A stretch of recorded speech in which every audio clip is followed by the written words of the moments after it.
In the spring of 1953, a woman named Helen Duvall sat in the office of a record label executive in New York City with her two daughters and listened to him explain that he could only sign one of them.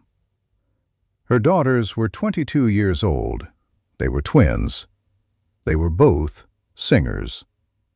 Their names were Clara Duvall and Miriam Duvall.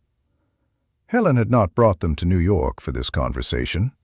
She had brought them because they had been offered an audition, which had led to a callback, which had led to this office, and this executive, and this explanation. The executive's name was Leonard Stokes. He was 51 years old. He ran artists and repertoire for a mid-sized New York label called Crestwood Records. He was not an unkind man. He was a practical man. And the practical reality of 1953 was that a record label signing twin sisters with nearly identical voices was not a commercial proposition that made sense to him. He had listened to both of them. He had listened carefully. He had come to a conclusion that he described with the directness of someone who believes directness is a form of respect. "Clara," he said. Clara was the elder twin by 6 minutes. Her voice was, by the infinitesimal margin that existed between two voices grown in the same body, in the same house, taught by the same mother, shaped by the same church, her voice was the one. Miriam's voice was extraordinary. Leonard Stokes acknowledged this without qualification. He said it clearly. He said it looking at Miriam directly. Then he said Clara. Helen Duvall described this meeting in a letter she wrote to a sister in Alabama in 1953. The letter was found in a family archive and was described in detail by Helen's granddaughter, Clara's daughter, Patricia Duvall Wheeler, in a memoir Patricia published in 2016. Helen wrote that she had sat in that office and felt something she could not name. Not unfairness, though that was part of it, something more specific. The recognition that the thing her daughters had shared their whole lives, the music, the voices, the specific joy of singing together, had just been used to separate them. Clara signed with Crestwood Records that afternoon. Miriam went home. Clara's career at Crestwood lasted 4 years. She recorded 6 singles. 3 of them charted on the regional R&B lists. 1 reached the national chart at number 47. She was not a star. She was the kind of artist that the music industry of the 1950s produced in abundance. Genuinely talented, commercially marginal, present enough to be real, and not present enough to be remembered outside the community of people who paid specific attention. In 1957, Crestwood Records closed. Clara was released from her contract. She did not find another deal. She moved back to Baltimore, where she had grown up, and taught music at an elementary school for the next 30 years. Miriam, who had gone home from the New York office in the spring of 1953, had a different path. She sang at her church. She sang at weddings. She sang at the kind of community events that require music and that do not pay enough to constitute a career.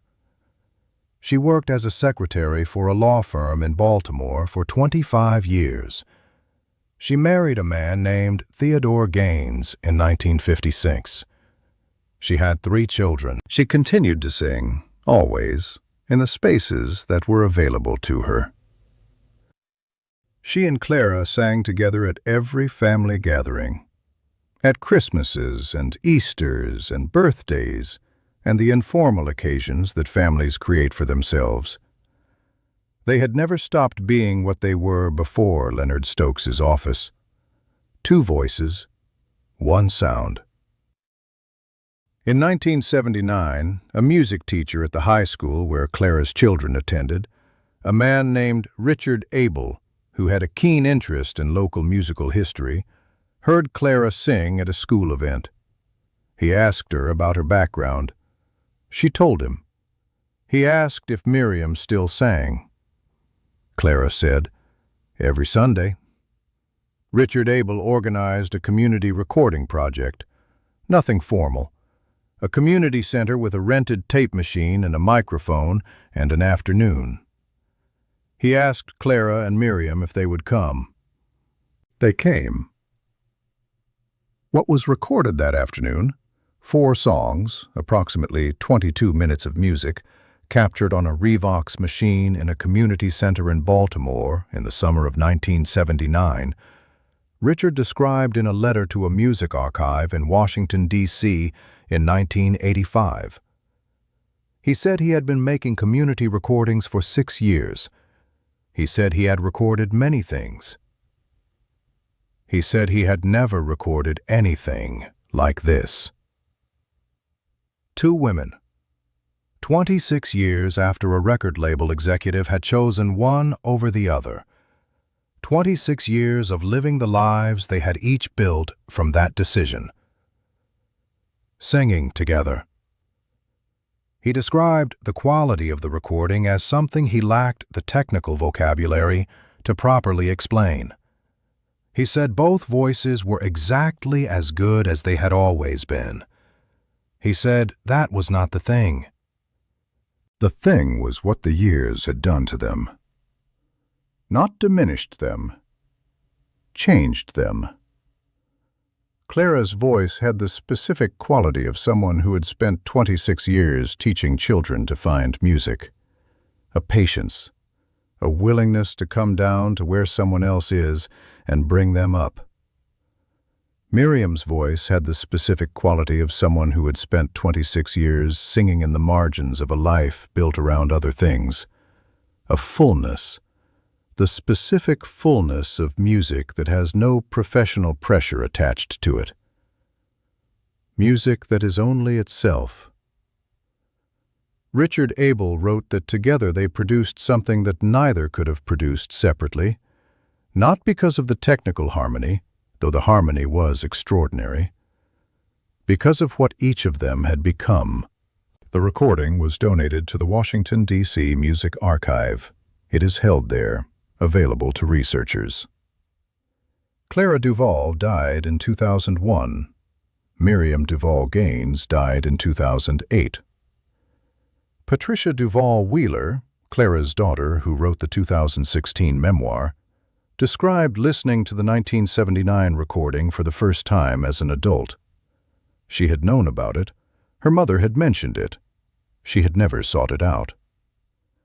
She found it in 2012, after her Aunt Miriam died. She drove to Washington. She sat in the archive listening room. She put on the headphones. She described what she heard as the sound of 2 women who had made peace with something. Not the decision, something more fundamental. The fact that the decision had happened to them, and they had lived anyway. And the living had not diminished the music. It had made it more. Leonard Stokes had said Clara, by 6 minutes and the infinitesimal margin of 2 voices grown in the same body. He was not wrong about the margin. He was wrong about what it meant. 26 years later, in a community center in Baltimore, it became clear what it meant. Nothing.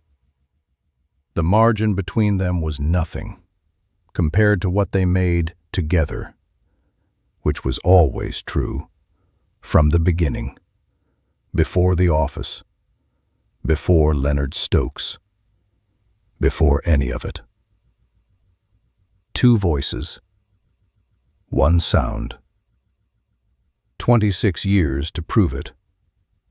22 minutes of tape. Still in an archive in Washington, available to anyone who asks.